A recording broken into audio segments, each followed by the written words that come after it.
Hello, everyone. Welcome to Informed Dissent, a news podcast that brings you dispatches from the gender culture war. I am the gay, not queer writer, Ben Appel, and I'm here with my co-hosts, author and needle felter, Lisa Sellen Davis, gender clinic whistleblower and co-executive director of LGB Courage Coalition, Jamie Reed, the brilliant, albeit disenchanted transsexual Corey Cohn, and the always insightful writer and researcher and cat mother, Wrangler.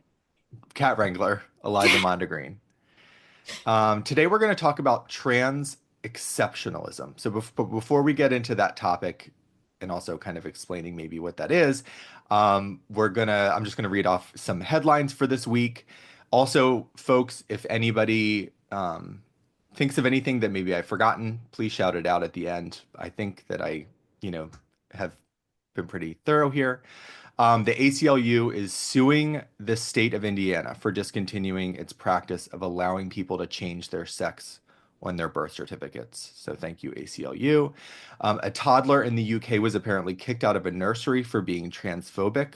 This was Good. reported in the Telegraph, right? Apparently the Department of Education data showed that the child was either 3 or 4 and was suspended in the 2022-23 academic year for, quote, abuse against sexual orientation and gender identity, end quote. So that transphobe is out, but all the data also shows that that year 94 pupils at state primary schools were Yeah. suspended or expelled, and that number includes 10 kids from year 1 and 3 kids from year 2, where the maximum age is 7.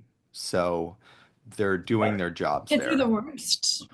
Yeah. Kids are the worst. Some good news. Ivermex Kendi is writing a follow-up book called The Anti-Transphobic Baby. Yes. Brilliant. Okay, that was what we need. That's what we need. That's what this world Yeah. needs. A proposal to limit trans athletes' participation in sports was blocked in Washington state. The California Dems rejected 2 bills that would have segregated sports and bathrooms by sex. A trans protester was arrested in Florida at the Florida Capitol from the women's restroom. A trans-identified male, 20 years old, from Illinois, Marci, apparently alerted the police prior to coming, like wrote a letter and said, like, I know you'll acknowledge something like, I know you'll acknowledge my humanity and not arrest me. I know this is bogus. And then they arrested him. Florida's known for its humanity, so that's Yeah. an assumption. Interestingly, Marci identifies as a moderate conservative. And then not Nevada. What's that? But also as a woman. Right. And as a woman, as a moderate conservative woman. That's right. Okay. Nevada has reversed its policy that allowed males to compete in girls' high school sports. Nevada. Corey, what did I say? Nevada. Oh, I'm sorry. Nevada has reversed its policy that allowed males to compete in girls' high school sports. I think that policy was in place, I think it said since like 2013 or 2014. Yeah, I gave testimony on that. There you go, Corey. I don't know if you knew this. Nature, in an exclusive, it said they're reporting that the Trump White House is now directing the NIH to study transition regret. Which I thought that was, yeah.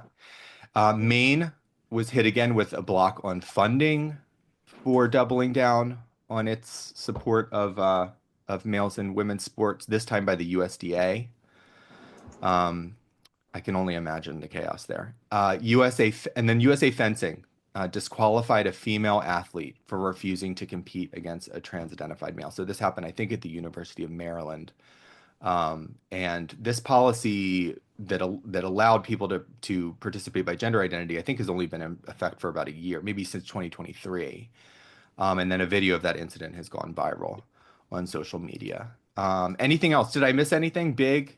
Something huge? No? Pretty thorough? Well, I just read, thanks to Aaron Reed. I just texted this to you guys. Who's Aaron Reed?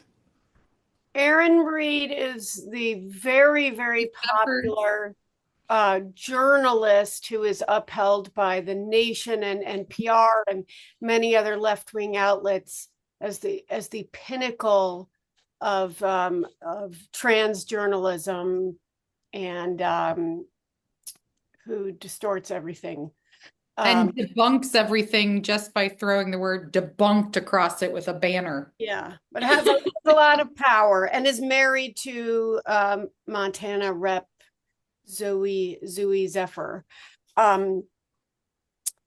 Gay married. They're both married. But anyway, it's National Child Abuse Month, and so Trump is calling Sorry, National Child Abuse Prevention Month? yeah, Not well, I mean, as you said, Eliza, kids are jerks. It's or awareness, prevention, something bad, don't abuse your children. But you know, the idea that there have been papers submitting that withholding gender affirming care is child abuse because it, you know, supposedly contributes to worse mental health outcomes. But then in Texas, you know, when they said that transitioning children was child abuse, that's because part of the definition of child abuse is causing sterility in a child, so that these protocols could fall under the definition of child abuse. And I find it fascinating and kind of troubling that this is being conflated with child abuse. I'm not sure how I feel about that, because I do think there are some cases of Munchausen by proxy, but I think we overuse that term, and I think most parents are trying to do what they think is right, although their fierce refusal to take in any competing information does complicate that. Because why would you, if your child needed a liver transplant, why would you ever say, absolutely not, I'm not going to look at that study. That study is bigotry that says, you know, maybe I don't need the transplant. So well, and they're being misled, right? Yeah, because a lot of professionals aren't necessarily saying, "Hey, get a second opinion," or "Go get, you know, this." They're not being told that. So, yeah. What do you guys think about child abuse and transition? I can give you some data. So in the center where I worked, I had about 1,500 unique patients over about a 2 years time. I thought that 3 of those cases warranted an abuse or neglect report, which I'm still a mandated reporter, which I reported. And I still stand by some of those cases being reported. One of them was a parent who had moved their child 4 states across, took them away from the other parent. And when I met with that child one-on-one, they had not been given any sort of education for about 4 years. They could not adequately read or write, and they were in the middle school age. They could not clearly write their name very well. They had been denied all contact with the other parent. They were living in a hotel, and they had been brought there solely to be continued medically transitioning. And I think that there were elements of there was elements of educational neglect. There was parental alienation that was occurring. This was a parent who was like hiding her kid. And even if I had complicated feelings at the time, but regardless around the feelings around the gender, the child was being neglected in terms of an education and a stable living environment.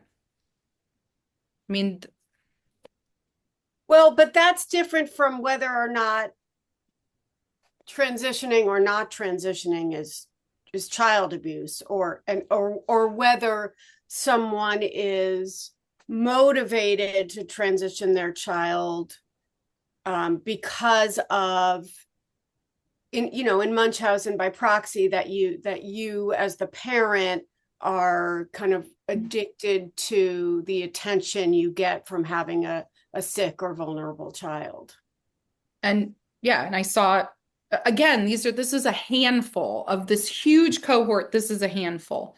But I did struggle when I did report some of those cases through the required abuse and neglect mechanisms to,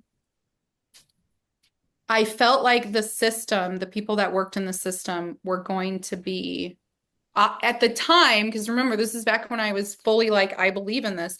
I thought the system was going to then misgender the kid, dead name the kid, that they were going to be on the side of like, this kid should not be transitioned. I had a rude awakening when I realized it's almost the exact opposite. Yeah. What about you guys? What about Eliza? Do you have thoughts about that? Corey? Yeah, Corey. Yeah, so for a long time, I thought of parents as being just as much a victim of children. I thought families were being taken advantage of by the clinicians by not being given correct information, and that the parents were doing the very best that they could for their children in a low information environment. However, I would not describe 2025 as a low information environment anymore. Oh, good point. And so I would say you have two groups of parents at this point. One are the ones who have already made irreversible commitments to medicalize their children. And there's changes that have already happened that are irreversible changes. And that those parents, I don't want to make any sort of judgment about whether that would be child abuse or not, because they're in a horrible position. There's absolutely no way that they can go forward or backwards. There's not a clean exit anymore. The parents who are still enrolling their children in the gender clinic as new enrollments, I would say that those parents at this point have plenty of information to be making good judgments, and that the choice to continue towards even social transition, much less medical transition, I think can be fairly described as child abuse at this point. I think that there's a fair way to describe it as that. You think we've actually already reached enough public saturation that most parents should be fully aware? Yeah, for children who are now announcing, for any child maybe since 2024 who has announced that they identify as trans, I think that there has been, as soon as the CAS review was published, that should have been sufficient notice that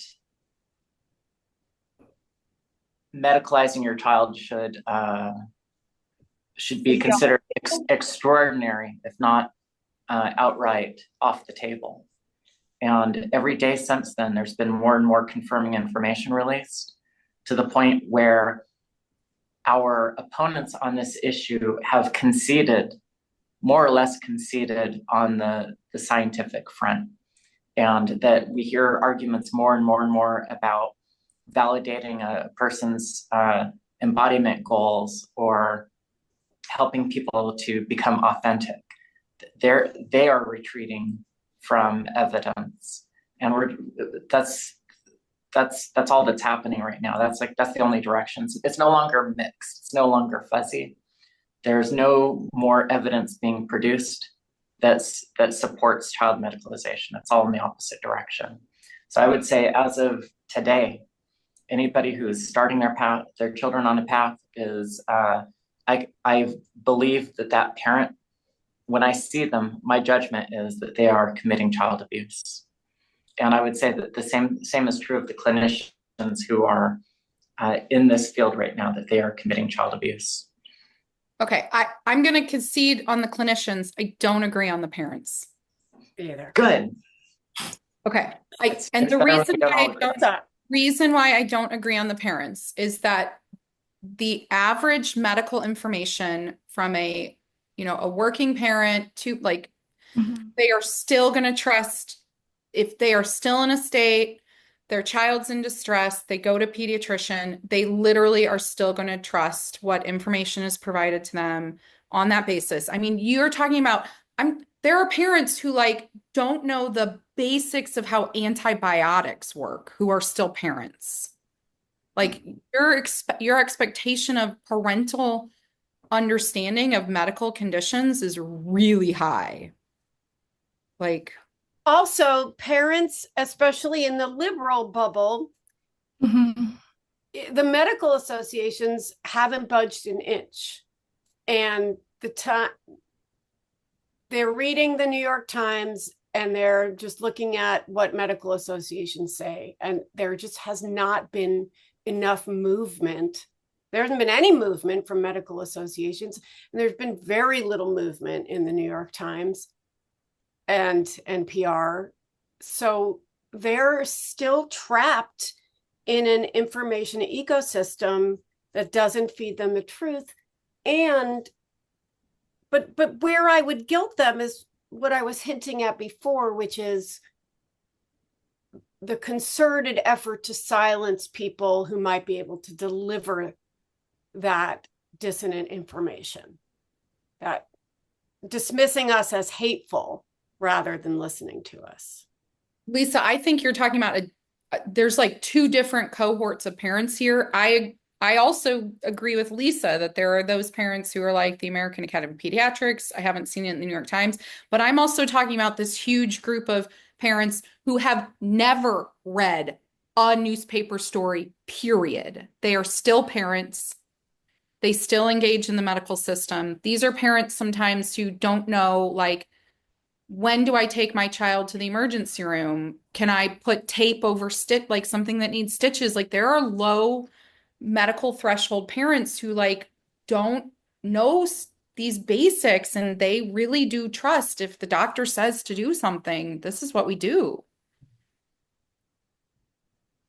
I think that it would be a good argument for court cases to argue that, you know, sterilizing kids is illegal. This sterilizes children.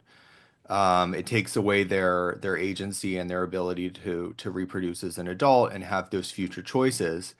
So then if and when it is outlawed, let's say, based on those solid arguments, then there's almost like a case, you know, reference for, let's say, charging people with a form of child abuse if they try to practice this outlawed medicine that was outlawed because it sterilizes children, which is illegal.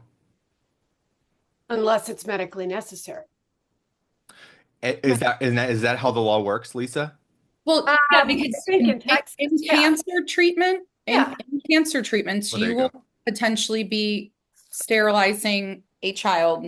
There are some forms of chemotherapy and, you know, preparation for bone marrow transplant that will lead to the loss of fertility. That's a good point. And you know, we know gender affirming care is life affirming and life saving. So that's a good I guess that muddles my argument there. Eliza, did you have any thoughts about it? I think so. I'm mostly with Corey. I'm certainly like, I think that clinicians that are providing care along these lines now have should absolutely know what's going on. And to the extent that they don't, it is that they have not informed themselves and they've avoided information. I don't think that we're quite there yet with parents, just because things like the Cass report, I think there was one New York Times article about it that was also kind of a profile of Hillary Cass. It's almost like it was a non-event in the United States. There was maybe that one WBR story. There was an interview with Hannah Barnes, I think at the same NPR affiliate. But like, if you go to the trusted sources, whether it's the American Academy of Pediatrics or the American Psychological, like you go to these different places and they're still recommending it. And so, and parents are in a situation where their kids may be really desperate and they're still going to trust a doctor who's been captured. So I'm not sure we're quite there yet with parents where, like, I think that they have increasing opportunities to know better or to think twice, but that they're also just kind of in an impossible situation when it is an older child coming out as trans. I also think it's a very serious charge. And the I think what upsets me the most are the stories I've gathered about CPS interfering with families for not affirming their kids.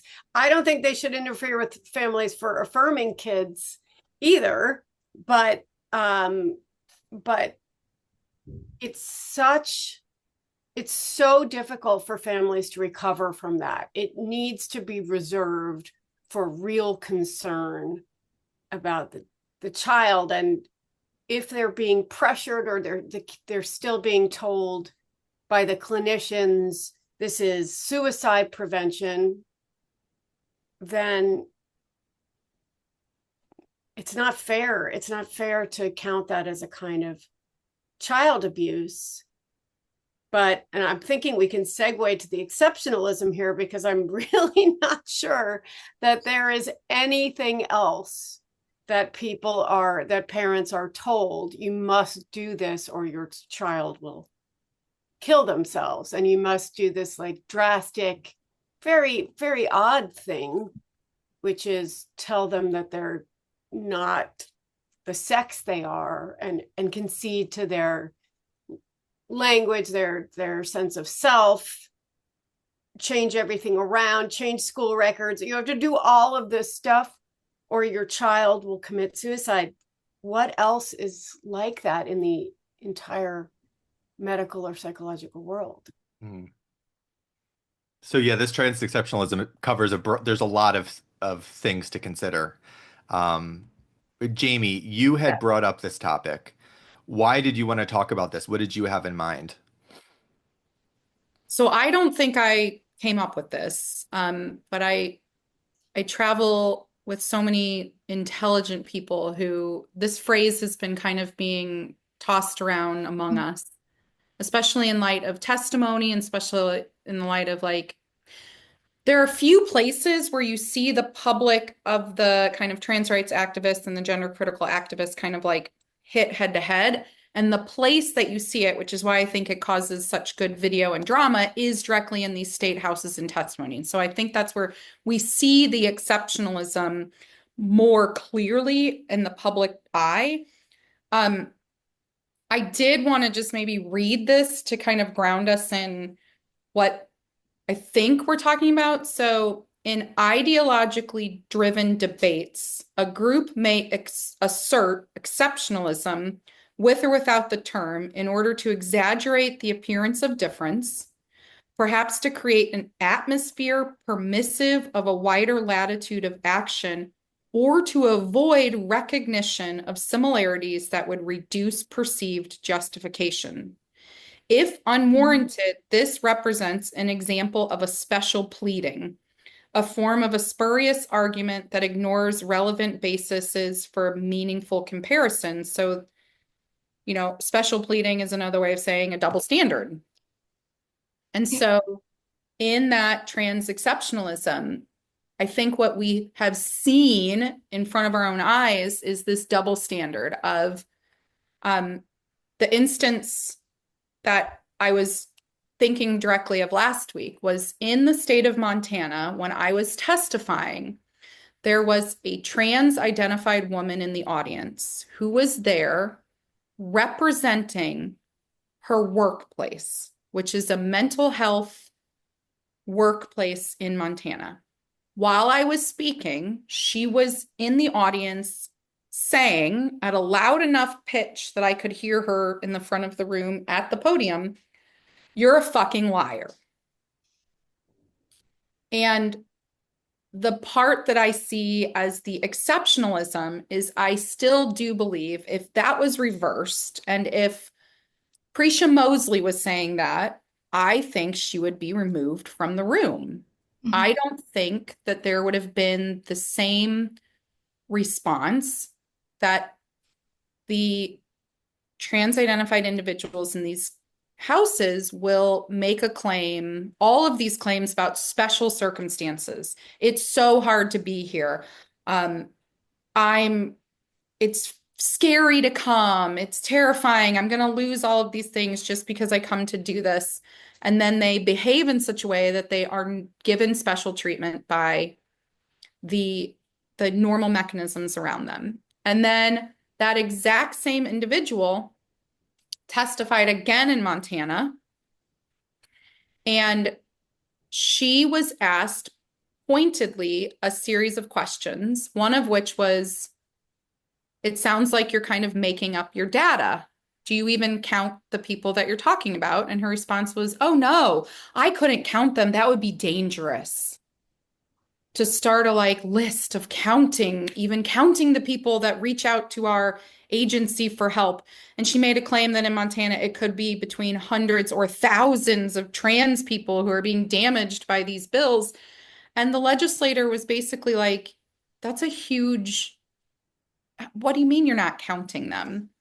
And then a follow-up question was to ask her about her educational background. And again, another point of exceptionalism. If I went to these state houses and said, in so many words, I'm a college dropout, but I'm a professional anti-trans activist, and I run support groups for anti-trans activists across the country, believe me, I'm a professional. Who the hell would listen to me? Thank you, Corey. Everybody else would discredit me within a moment's notice. Yet this person was allowed to provide testimony, and in thousands of words, basically said, I dropped out of college, I became a professional trans activist, and now I run support groups, and I don't collect even the basic numbers of how many people I'm helping. That's exceptionalism. I think that has to do with whoever is on the sort of back foot or whoever is morally impure. And when I think about exceptionalism, I'm thinking about the rule, but I mean it's related to that. The rules don't apply to me. Some of that has to do with your standing in society, but I was thinking about the difference between body dysmorphia and gender dysphoria. And if you look at the criteria, they're very, very similar. It's just that the discomfort is attributed to identity for gender dysphoria. And the treatment for body dysmorphia, even though it presents the same way, is cognitive therapy. But the treatment for gender dysphoria with the exact same feelings is affirmation, which can include hormones and surgeries. It's like you add in this ingredient of gender identity and all the rules explode. And I think that was the way that most of us, I suspect that was the way that most of us got into this, was kind of noticing this gap between, okay, we don't treat other things this way. Why do we treat this thing this way? Like for me, a big part of it was, this really looks a lot like anorexia to me. Like when I'm looking at the teenage girls and the desire to control the body and control what other people see when they look at you. And then it's like, why don't we treat it like that at all? And the body dysmorphia is another great example where like the clinicians will pretend that you can disentangle them and they're totally different.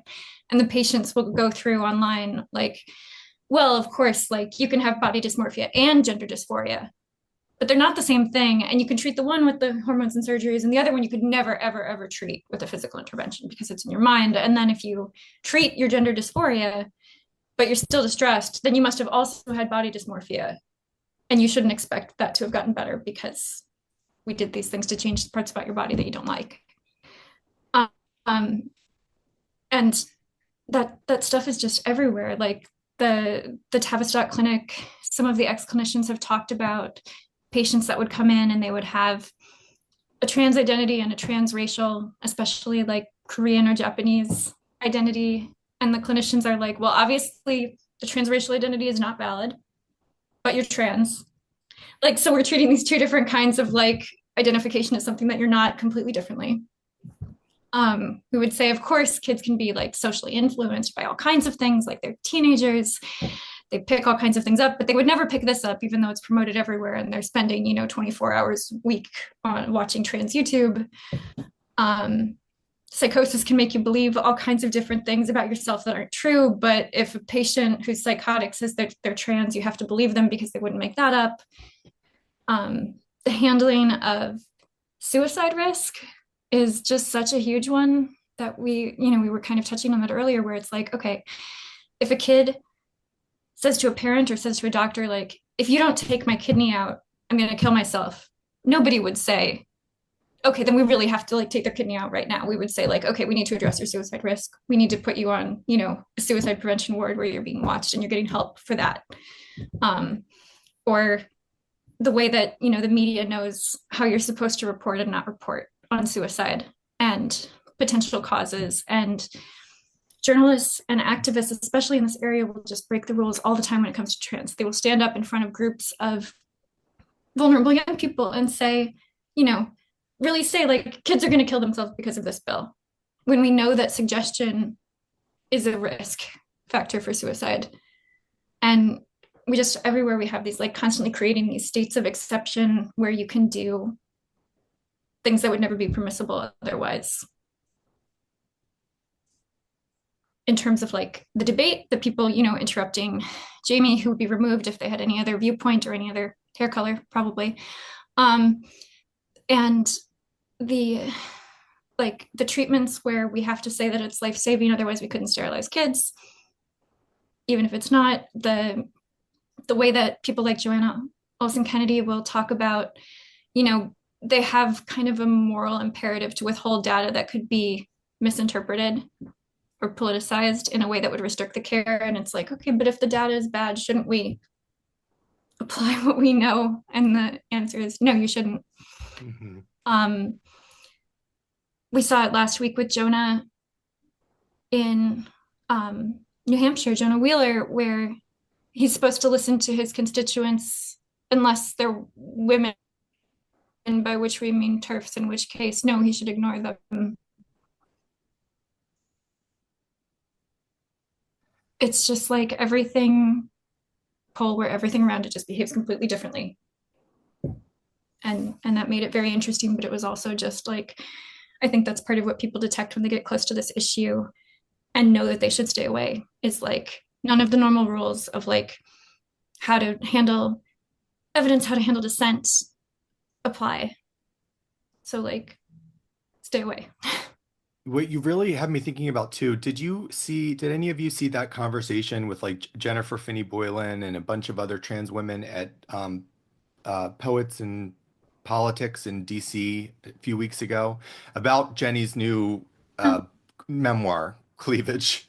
Um, it was like maybe 5, 6 trans women, trans identified males, including like Charlotte Clymer was there and Rachel Levine was there. Okay, it's a really fascinating watch. I recommend it. Anyway, they're talking about how, horrible the state of things is and where authoritarianism and trans people are under assault and this and that. And I'm sitting there thinking, this, I think this pertains to this topic, because my thought when I was watching it was, when you all came along and you started, because they were like, this wasn't how it was. I was greeted with, I was accepted, I was supported when I first came out. And I thought, because people didn't know what they were signing up for. So essentially, they didn't know that they were signing up for a world in which there is something called trans exceptionalism, where there will be not just special rules, but really no rules when it comes to this, and boundaries will be completely ignored, and and like Lisa said, this kind of infusing gender identity explodes every single topic, every single issue, and makes it inarguable, makes reason irrational, makes logic illogical, and that's the real difference, I think. Yeah. Sorry, I disappeared for a minute. My internet decided to hate me. Are we gonna talk about Brianna Wu and Marci Bowers? Because Well, or we, you can bring I it up just if it's wanted, relevant. I yeah, just wanted to say something about the exceptionalism again, because I looked in my manuscript to see how many times I had that word, and I have it in there a lot. And the How many first, times? what's that? How many times? Like 18 or something. And the first mention I have of it is from when I interviewed a long time, 4 years ago, when I interviewed Laura Edwards Leeper. And she had talked about this was very hard for the public to understand and for the medical community to understand because it was psychologist led.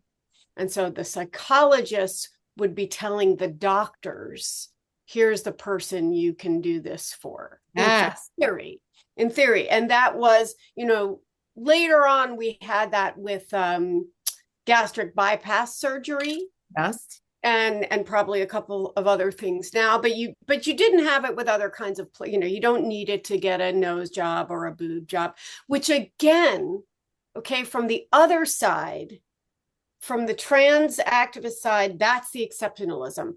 How come a quote unquote cisgender woman can get a boob job, but I can't as a trans identified, right? So they see the exceptionalism there too. You let other people do this stuff without being evaluated. Why not me? But it was from its inception, it was so different. And of course, we have, we take pills to feel better and we get plastic surgery to feel better. That's why do you get a facelift? Because you want to feel better about yourself, I guess. I don't know. I haven't had, my GoFundMe for my facelift is forthcoming. Anyway, there are so many different kinds of exceptionalism from all these different sides that I think it's always been hard to make sense of. And I don't mind that people get plastic surgery to feel better, but we don't call facelifts and boob jobs and nose jobs life-saving and evidence-based. And we don't pay Don't pay for for it. them. And we don't We pay don't for it. pay for it. Insurance doesn't pay for it. And we don't officially proselytize about it in school. So We kids don't. Yeah. reading books in preschool about I got deschnozzed and can pass as a non-Jew, which is a big thing in my family history of the small Jews. There's a lot of talk about it. Like nobody, you're not reading a book about how you can get a nose job and then no one will know when the anti-Semites come around. Sorry, Eliza, you were going to say something. Oh, I was just going to say, and we also don't say, okay, you got a facelift, so now we're going to treat you like you're 35. You got a driver's license. Good We'll see point. how good it was, but yeah, 35, 45. Well, Ooh, I want that facelift. 35. and going back to what I think Lisa was saying at the beginning too about trans accept, like, so this is there a trans exceptionalism is also an incentive for young people to identify as trans because I mean this is what I noticed in 27 starting 2017, 2018, 2019. I saw, at Columbia and in these really privileged areas, these folks, I was like, there's such an incentive because there's so much pressure and such a fear of being canceled or being called out for wrong think and wrong speak and thought crime. What immunizes you to that kind of criticism? You put a trans flag and your pronouns in your bio. You come out as trans. You declare your disabilities. And your disease. Your it is the I write this in my book, but it's like it's the lamb's blood that people put on their door. For the shadow of death to pass over, because it really there's such an incentive. It creates so much. So if I'm young and I'm different and I feel, I don't know, so oppressed, or I feel bullied, or I feel this, or I feel that. And there's something that I can join that's going to give me a free pass to move from here to here in terms of the hierarchy and what I'm allowed to do and how people are going to treat me and what kind of special exceptions I'm going to get, then I might really want to sign up for that. As well as on the flip side, there's that exceptionalism, and then you're also the victim and the martyr. You know, Mhm. there is this war against you and people like you by these fascist dictators in government, and you are very special in that way as well. I was really curious. I said this a while ago, but like, you know, people, you know, say, oh, this is going to, less kids are going to come out now. Less people are going to come out because they're going to be so afraid. And I'm like, I don't know. It'll be interesting to see if that's exactly the opposite, that more young people and more radicalized, you know, people who come out for political reasons and it's part of their political identity are going to come out more because it's ripe for being able to claim that status of victimhood. Relatedly, I have some announcements to make, but we can come back to that later. If Please it's do. related, Go go. ahead. There's a No, there's a Girl Scout announcement song. Would you no, like I was no, I it? was just Oh, kidding. I was like, I'm coming out as trans, and I have Oh, some Are, things to are you, manage. are you trans Elvin? oh, Yes. No, I was thinking of my favorite form of trans exceptionalism though when when Ben was mentioning the special identity claiming, and it is when someone goes on to the like ask transgender communities and says, I'm a cis woman, but I thought I was a cis woman, but what I really feel like is like I'm a trans woman. Like I'm like a woman in a trans way, but I'm AFAB. And then all of these men will go on and say like, but you can't possibly have access to that experience. And it's like, what what about what about being female?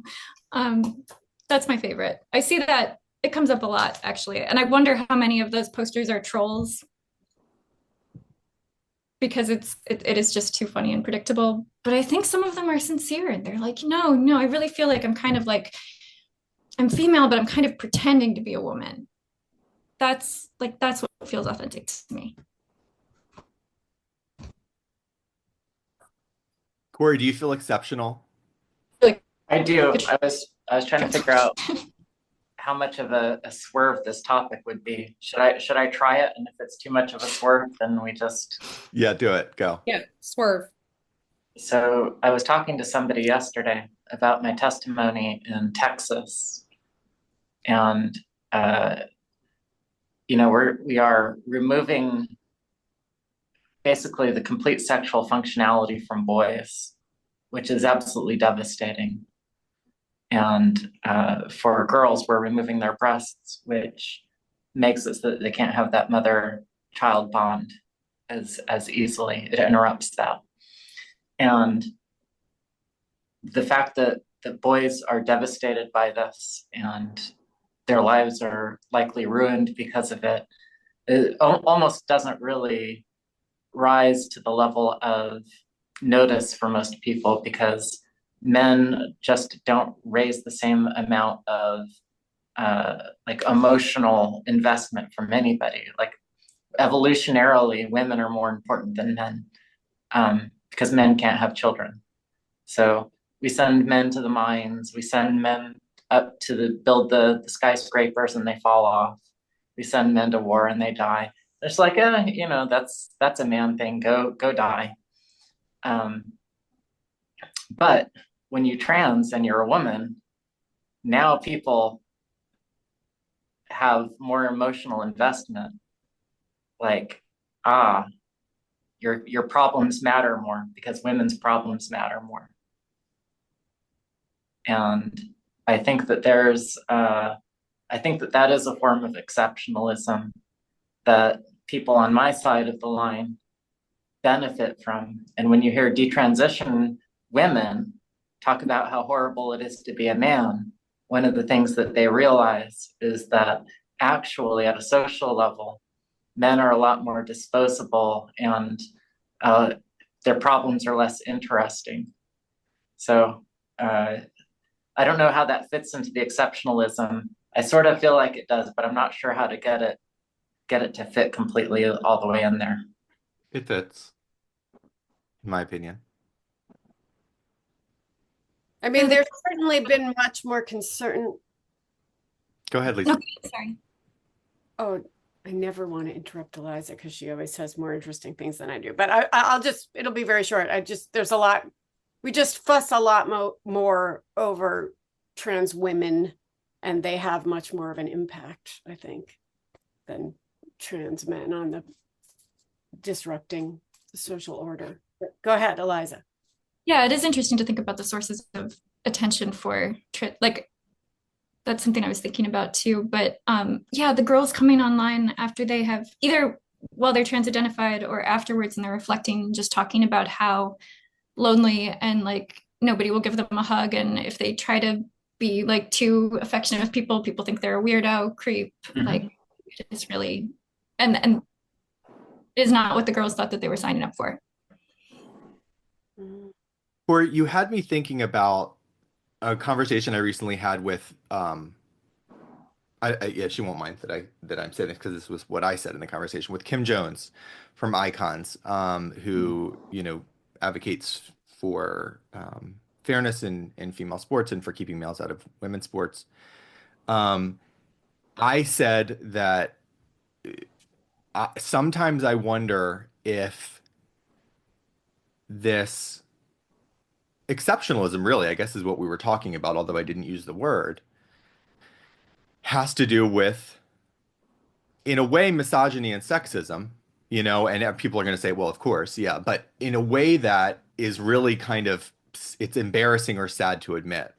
And I did call myself out at the time, and I said, you know, back in what it was, at 2015 or something, when Caitlyn Jenner won like Brave Person of the Year or something at the ESPYs, right, which is the awards, sports awards every year, and gets up there on stage in a white gown and you know talks about and you know and women I worked with at the time, I was a hairstylist. Women I worked with at the time were like, I really don't understand like why there's so many people out there that could be rewarded for bravery and courage. You know, there's a lot that goes on. Why would this person be rewarded? And I said, well, you know, it takes a lot of guts for a male to stand up and present in a feminine way and present in a female way because men you know, it's considered largely in many societies, almost universally, that men are degrading themselves by and lowering themselves by presenting as women or being, you know, and so it's so, oh, we should pity this person. Like there's this we should pity this person. Like God, like imagine that. Imagine lowering yourself as a man to the status of woman. And I mean, it's a horrifying thought, and it's a kind of if I really dig into that argument, it's terrible, you know? And it's like, you know, it's mortifying to admit that, but I do think that that's a big part of it. I think that and like Corey was saying, when a man identifies as female, and there is this kind of pull, this emotional pull, something switches in like the empathic, you know, the empathy reading, where there's more of a tenderness, more of a sensitivity, more of an exceptionalism for that. But it's warped because these are men. You know, so you know, I don't know. Well, that reminds me that the original criteria for gender identity disorder of childhood were different for boys and girls. And that was in part because feminists had advocated to make them different and to add that you had to make sure that girls were not wanting to transition just to assume the social benefits of being a boy in society. That they eventually took that out, but that was the kind of feminist edition when they were working through the original diagnosis that went in 1980.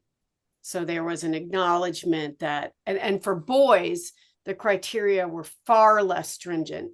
You could either repudiate your sex characteristics or like want to wear a dress and play with dolls.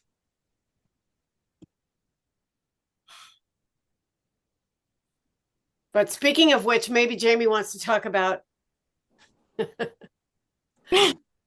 I mean, Brianna and I Marci. think, When what you're talking about is that they had a debate this week, right? yeah, I don't know. Do we want to save it for a whole episode, or should we just briefly give it the mention I of, think we can give it the overview because, Lisa, you weren't impressed by it, I know.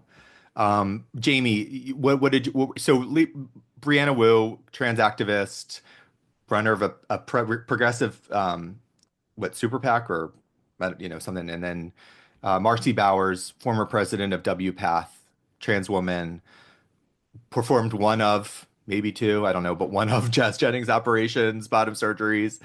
Um, Both advocates in certain ways and different ways for gender-affirming care for minors. And they debated this week their differences. I didn't watch it. Jamie, what did you want to say about it? did anyone else watch it besides Lisa and I? No. Okay. So can I plug something real quick? Yes. Okay.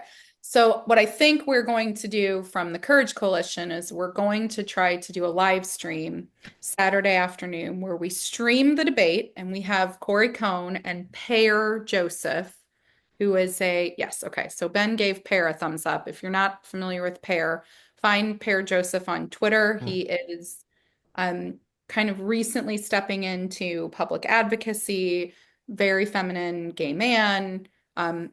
He and Brianna Wu are kind of becoming like arch nemesis. So we want to let Corey and Pear kind of have a live conversation back at the debates. We'll play it and let them kind of jump in. But Lisa, I thought it was horrible. I thought it was so bad. I don't know who the moderator dude was. Didn't help.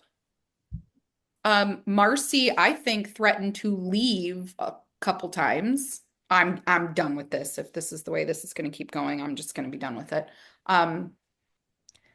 And This was a virtual debate? they were kind of on a Zoom, so they were in different locations. Okay. Um, it wasn't even set up to be a debate. This is the other thing. I think if anybody in the future is going to claim that they're hosting a debate on this topic, can you please actually establish some freaking ground rules? Because what Brianna Wu does every single time, 8,000 times over, is I didn't get equal time. I haven't had enough time. Yep. And so we need who actually runs the debate organizations in this country? Like, there should be topics. They're predetermined. You present your case, then the other person gets a chance to rebut. Then you get to rebut that, and then you move on to the next point. That was not done at all. This was a kind of a shit show. In my presidential administration, I'm going to have a Department of Debates. And Jamie, I will name you Secretary of Department of Debates. Thank you. Okay. Because I need a timer. Because Brianna Wu, I've now watched enough of Brianna Wu that this is what he does. He opens every debate, in quotes, with a sob story. Yep. Yeah, if I have to listen to that one more time, I'm going to kill myself. When So, he but- debated Lior, the Yeah. takeaway was that Brianna Wu, as a small child, was going to stick a fork into an electrical socket and kill himself.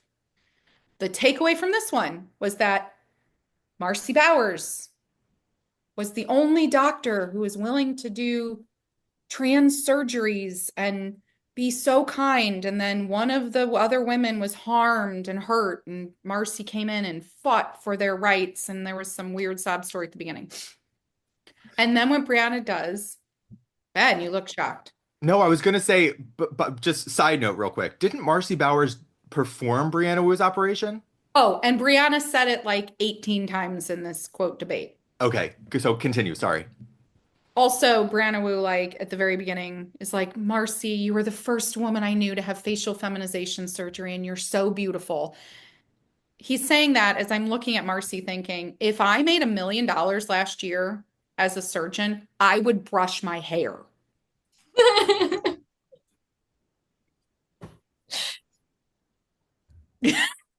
Yes, great. I mean, come on. Marci showed up for this debate and it looked like he hadn't brushed his hair. What were they debating? What was the question? Was there a question Standard on of the? care. They were, I go thought ahead, it, Lisa. I thought it was the future of gender affirming care. Okay. But no, I'm not sure. We'll link to it. And it was Brianna Wu spent a lot of time saying WPATH's 8 standards of care and the affirming model in general, which removed gatekeeping, is endangering quote unquote health care for trans people, and that there are normal trans people like Brianna who benefit from these treatments, and that when you are doling them out or proselytizing about them in school or removing all age limits, and that WPATH is behind some of that you're ruining it for everybody. And that's a perfectly reasonable argument to make. And Marci Bowers was just kind of like a lawyer and super defensive and just combating everything. And why are you attacking WPATH? Stop attacking WPATH. WPATH is not the problem. And sometimes just if Brianna made some argument saying that's a right-wing argument, and so it couldn't really advance. Once or twice Marci Bowers was about to say something like really get into, look, the one thing we know, because we don't know for sure about sexual function. We have that comment from Marci Bowers. Yes. But we don't have good studies. But we do know that if you go from cross-sex hormones, directly from puberty blockers to cross-sex hormones, that you'll be infertile. And then Marci could have started to talk about that, like that is a real concern. And that would have been a great, there was also a time where Marci was about to really go into, well, I'll tell you about the eunuch chapter. You want to hear about it? And then they never, and they never went back to it. Never went back because it was fighting the same, Brianna saying WPATH bad and Marci saying WPATH good. And so the 2 times we could have gotten real insights from Marci Bowers, who would be the person to get those insights from, because Brianna doesn't know. Brianna doesn't. Yes, because Marci said that a few times too. Said to Brianna, "You're not a part of WPATH." Yeah. So it was disappointing. Do you think that was a tactic? I mean, I'm suspicious that that's a tactic. I mean, no, if it's I think it's narcissism. No, well, meaning a tactic on Brianna. I think that to obfuscate or to change the subject, if it's approaching something that Brianna can't argue against. I mean, I noticed that with Lior, at least that's what I noticed when Lior was talking. Conversations when we started to drift into, telling the difference between, gay people that are growing up to be gay or to be trans, this kind of idea, it was shut down. These are things that Brianna cannot argue against. So if Marci's going to creep into the topic, what Lisa, you were referencing there was at this Duke Symposium a few years ago, Marci had said, if we block boys' puberty prior to Tanner stage 2, they will likely never experience orgasm. So what do we do about that? That's a hard argument to refute when you're Brianna Wu, who's arguing wholeheartedly for, I mean, to me, where I see Brianna going with the argument for gender affirming care is no girls, nobody, just trans little boys. Just trans little boys so they can be passing females. That does seem to be where Brianna wants to go. Yes, but Brianna does want there to be a whole bunch of guardrails. I mean, Brianna was basically arguing to return to SOC 4, what Brianna was referring to as the original Benjamins. Okay. Say what that is for the not in the know people. The original, and it was those were parts that I thought was really interesting. That Brianna saying we need to go back to the original Benjamins. So that means you had to have a letter for everything, even hormones. You had to have a letter for hormones. There was gatekeeping by a therapist for hormones. Brianna's saying there was a real life test that you start hormones, then you have to pass like a real life test where you get a job, you function in society as the, you know, appearing as the opposite sex. Then you have to do another step where you get another letter and you get multiple letters to get surgery. Marci was acting like that was still the world that we live in. Hmm. And Marci was arguing like, well, the good providers are still going to need a letter, and I still require letters for surgery, and I require these things. And Marci was like refuting and arguing with Brianna, basically saying, there's Brianna was saying, listen, Marci, you can go to a Planned Parenthood and sign a form and come out 30 minutes later with testosterone. And Marci's like, that's not happening. And Brianna was like, it was really well documented in an investigative piece that Barry Weiss published. And Marci's response, Barry Weiss that's a terrible publication. Barry's, ideologically driven. Like, I think Marci's in a fucking weird bubble. Hmm. Yeah, and also no one's teaching kids about this in school. That's ridiculous. I was like, where have you been? Yeah, Marci's been. She was like, I've been in an elementary school lately. Have you?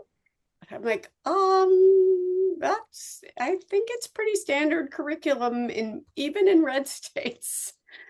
Although maybe not now. But yeah, Marci Bowers was not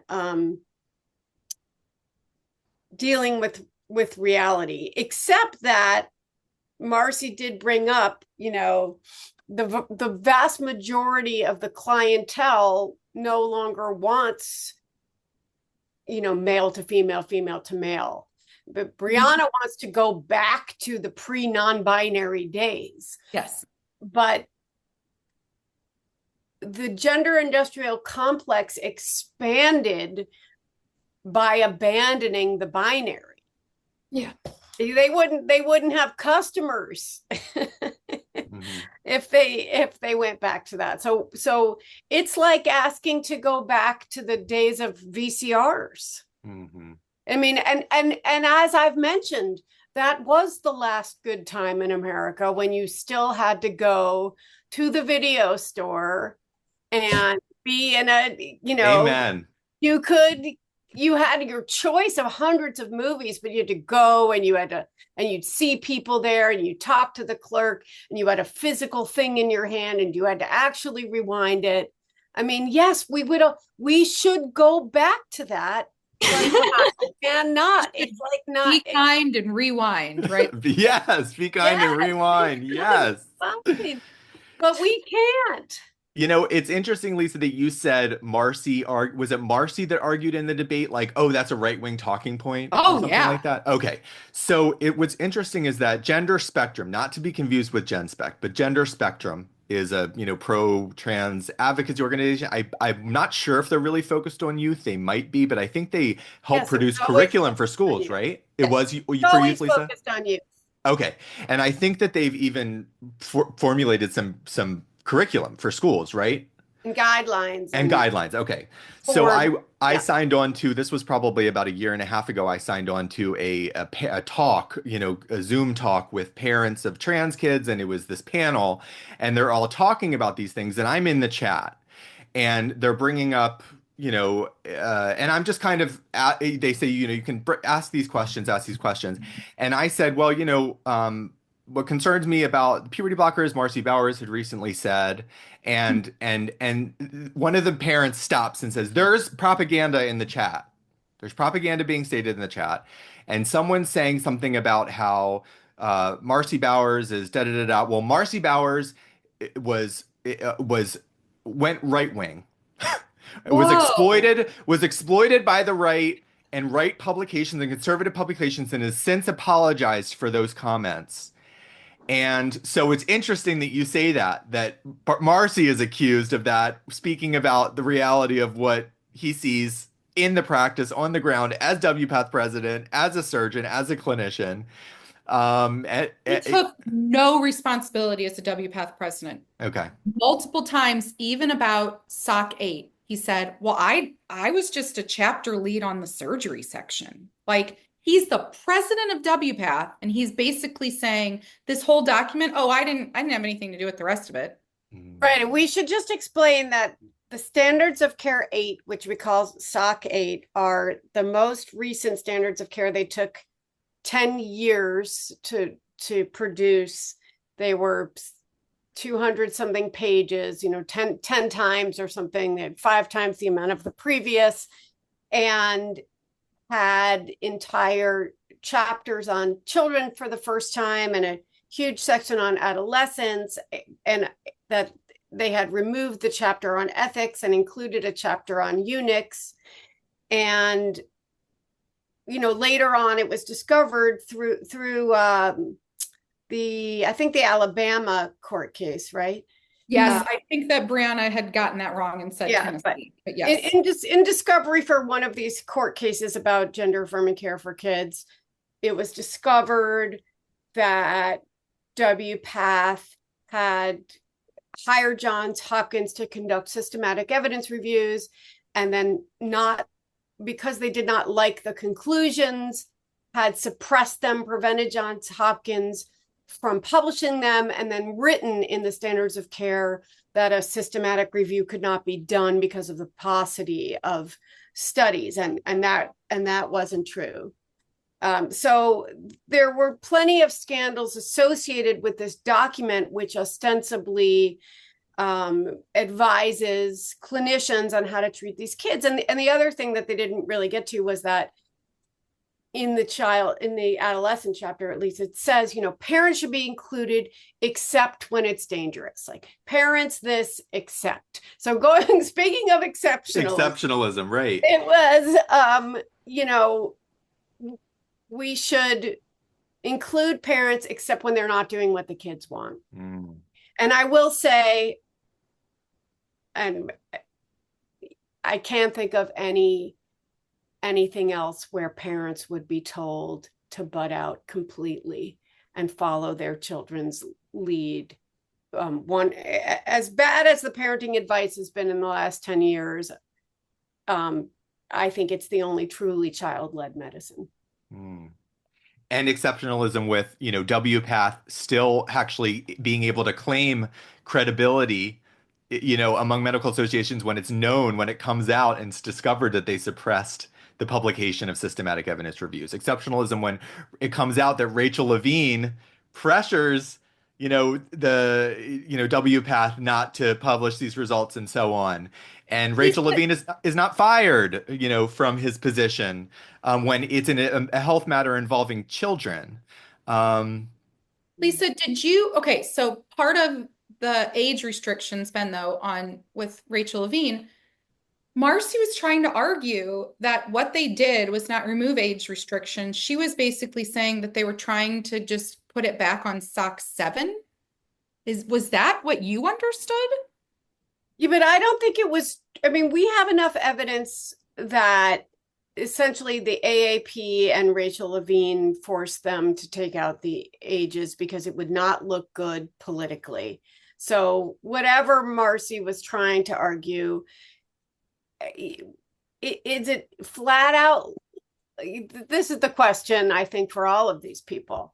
Are you flat out lying? Are you protecting yourself against cognitive dissonance? What is the mechanism by which you are spreading untruths? I don't know. I don't know if Marci stays in a hole and doesn't I think Marci stays in a hole. But yeah, it's tough. We do need to have these conversations. Oh, sorry. Go ahead, Jimmy. I was just going to say, I thought Marci seemed authentically taken off guard by Brianna and was really seriously like, wait a minute, like, what are you talking about? Like, I think that he's been in like a bubble and does he even know that the New York Times like covered some of these things? Like the dismissiveness of Marci over the Cass report was just like, like, Well, a very ungenerous reading of it too is, Lisa, it's like, okay, well, are you, question would be, are you just blatantly lying? Do you not know? And I've said before, and again, this is a very ungenerous thing to say about trans people in general, but when you are on a daily basis, kind of uh, denying the truth about your material reality, and you're in many situations, I believe that you might end up as a result having a really tricky relationship with the truth when it comes to other matters, especially if it's involving trans care and things related to your trans identity. Um, Again, not everyone, but something that is I've thought about. Mm. But I think that's a good discussion today. I'm interested to hear what folks have to say in the comments too, if they have ideas about this trans exceptionalism and what we talked about today, if they watched the Bowers and the Marci Bowers and Brianna Wu And debate. they can watch our coverage of it Saturday afternoon and then Yes, LGBT What time Courage Coalition. Saturday? For those who listen to this first thing on Saturday morning, what time will this event be? okay, Virtual. so I'm gonna show myself to have a real deficit here, which is about time zones in this country. Okay. It will be in Colorado, which I believe is on Mountain Time, which I believe, Corey, did we schedule it for 4 p.m. Mountain Time? So, Well, details are not necessarily my strong suit. Did we say which day it was? just look at LGBT Courage Coalition's X Saturday. It's profile. tomorrow. Look at It's their gonna X be tomorrow. profile because it's going to Yes. be on there, right? So Yes. when you Put it listen in to the this, show notes. yes, we'll put it in the show notes and look in their X profile as well. Also, I want to remind people too, at the beginning, I read off some of these headlines. I also put together a newsletter that has more thorough coverage of things that have happened in the past week with headlines as well. I just pull what I think are, mainly relevant or maybe the more glaring headlines out of that. But if you would like to, it's for paid subscribers, so you can subscribe as a paid subscriber and you'll get that every week. It goes out every Friday. Your headlines are great, Ben. Yeah. Great. Thank you. Yeah. All right. And non-gender stuff really quickly. Anybody?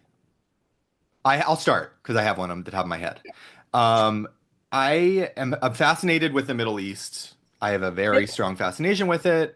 I've been watching a lot of documentaries recently. I could name a million, but I forget what they are. But one I do remember is Hostages, I think it's called, and it's about the 1979 Iranian Revolution on HBO. And it's like a four-part docuseries, very informative. I think that there are three events that will clarify for a lot of, if you know about these three events, they will clarify for a lot of people current events, what's happening today. The Iranian Revolution, China's Cultural Revolution, and the 1968,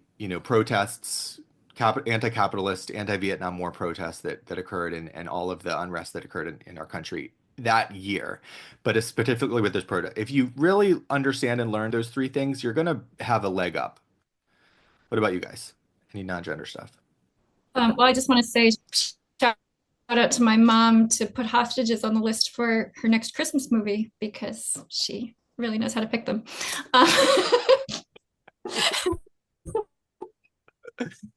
There is Christmas involved in it, actually, because when I these would say- hostages were held by these Iranian dissident, these students, they celebrated Christmas with them as kind of a propaganda thing to show how kindly they were being treated. Go ahead, sorry. Okay, I'm gonna. Okay, my non-gender thing is really dumb. Oh, sorry. Go ahead. Go. Oh, okay. My brother and I have been watching some BBC shows that were like put on the list of kind of it was the Guardian list of like the best and the worst things that were ever on like BBC 4, I think. And really enjoying, have never really watched reality TV before, but I'm really enjoying Don't Tell the Bride. What is where that? you give £12,000. The BBC gives £12,000 to the groom to plan a wedding that the bride can have no involvement in whatsoever. And meanwhile, she's kind of like going through the motions. They're not in contact during this like 3-week period, and the bride is going through the motions of like what would her dream wedding be, and it's always at some like English manor where she looks like a princess, and the husbands to be are like, I like Vegas, or like I love fishing, or she really liked Beauty and the Beast. So what if she is Beauty and I dress up as a literal beast? It's Brilliant. it's great. Brilliant. Jamie. My non-gender thing this week is about humor and embracing the ability to laugh at oneself, including when you book a resort and well, it's not even a resort. I randomly found an Airbnb for the 2 days because I'm in Austin and I have to get to Colorado. And I thought, well, shit, I'm not flying home. I'm just going to fly to Denver. So I found the cheapest, quickest Airbnb. Lake Travis Resort is what it was called. I told my compatriot for like 24 hours, oh, we're going to go to the lake and there's a pool and we're going to be on the lake. And then we get there and we're on the Colorado River and it's not a lake, it's a river. And it's very clear that it's not a lake. And I have been laughing at myself for a good 10 hours now. And people who know me really well, like Corey, know that this is just going to become one of a long line of directionally challenged map issues that will be what's on my gravestone. Jamie could not find her way out of a wet paper bag. So I'm never going hiking with Jamie in the woods. Nope. Okay. Nope. Now, What? I think you can hardly be blamed because a lot of people in the Midwest have not spent most of their lives near a very large river. And so if that's the first time that you've ever seen anything like that, it'd be quite understandable if that would confuse you or throw you for a loop. What is this? What am I looking at? Yeah. So no one would blame you. Like a lake, except that it's really long. It's a river. Okay, so Corey, what about you? Non-gender? Anything? I don't know why Jamie's laughing. Yeah, I have a book recommendation. I'm in the last part of it, so it's almost done, but I don't think it's going to get ruined at the end. It's called Open Socrates, The Case for a Philosophical Life, written by Agnes Callard. And it talks, well, I vibe with it. So there's a way that you can approach interactions with people where your mindset can be, do we have the ability to discover something together? Mm-hmm. Do we have a chance to ask questions and thereby reveal knowledge that is unconscious knowledge, but maybe move that so that we can understand it or reveal it? Or do we just want to fight each other? And this sort of Socratic thinking is a mindset of maybe the worst thing that can happen to you is to be in a state of confusion or ignorance. And anybody who can help relieve that, anybody who can bring you to a position of better understanding is really somebody who's doing you a huge favor. And having that sort of mindset is, I am disposed to be in that mindset as often as I can, because I really would prefer to understand the world better. And if that requires me listening to somebody who's on the other side of something who might have more information, well, if I can become better educated, that's more or less how I got to the position where I'm at on this issue, right? There's nothing better for me than to have a misunderstanding cleared up. So it's about having that sort of viewpoint. Side go question. ahead. Oh, side question. Is that the woman who wrote the really kooky polyamory article for the New Yorker like 3 or 4 years ago? That I could not say, but okay. I bet you could find out pretty quickly. But you can learn a lot from polyamory. Yeah. Well, and you brought up Socrates' Socratic method. I've thought about this. It's like, what is the Socratic method? When you read Socrates, what does he do? He asks questions. What do people in this debate say? You're not allowed to ask questions. That's the worst thing that you can have to get anywhere. Is the censorship of asking questions. We've made it gender again, but you're right though, Ben, is when we start asking questions about this and have the mindset that maybe we don't know, but we can figure out more. But if you go and you I guess maybe Brianna found this out from Marci Bowers. When you start asking questions, and there's no spirit of inquiry. There's no spirit of curiosity. It's all dogma, and that's not knowledge. That's just posturing. Or it's the Inquisition. And to clarify, when you read Plato about Socrates, not when you're reading Socrates. Okay, Lisa, what's your non-gender thing?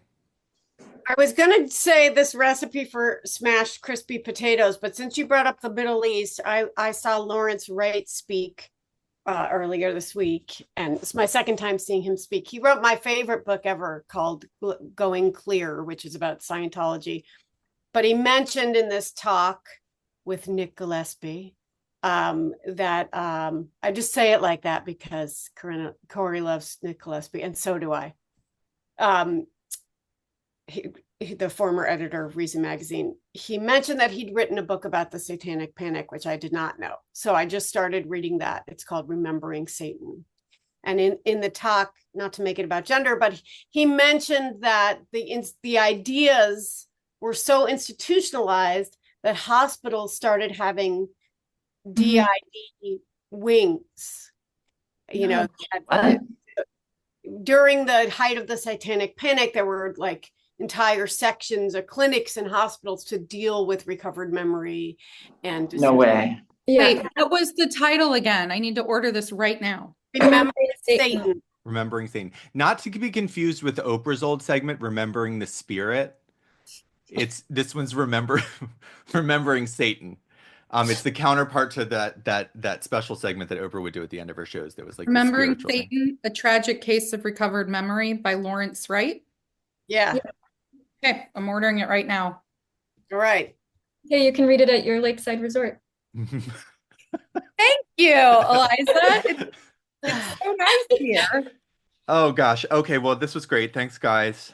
Have a lovely, lovely weekend and week, and we'll see you all in a week. All right. Bye.